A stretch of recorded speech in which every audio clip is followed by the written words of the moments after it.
Families in Ireland whose houses are crumbling away due to a building defect are protesting in Dublin today, calling for the government to cover 100% of their costs.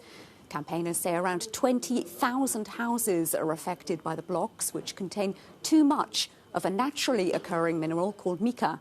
The government has been criticised for only offering 90% compensation, leaving homeowners with huge bills to rebuild or repair their homes. Michael Doherty of the Mica Action Group joins me now to talk about this further.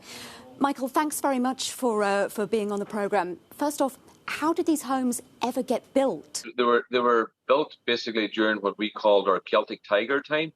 So if we go back to the sort of 2000 and the year 2000s, then we had the economy was booming, very, very strong.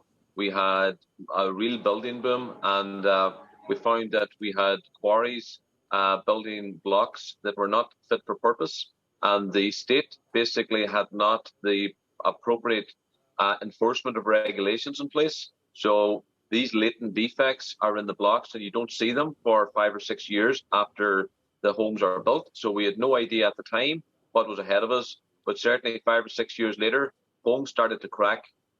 We thought they were like settlement cracks, and now it has progressed to the point that homes are actually starting to fall apart and pieces physically fall off the walls, both outside and inside, and houses have been condemned and families have been moved out. It's being described as a slow-motion disaster. What effect is it having on the people who live in these homes? We know we have had suicides. We have got a lot of mental health issues. We have children living in homes whose education has been massively disrupted. We have had families break up, marriages break up. The stress of this is just incredible.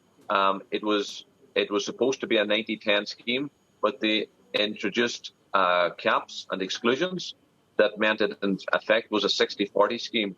So the reality to the homeowner was that they needed to borrow an equivalent amount to what it cost them to buy the house in the first place and put it along with the scheme in order to get their home back. So effectively, it was two mortgages for the same house, and families just simply couldn't afford it.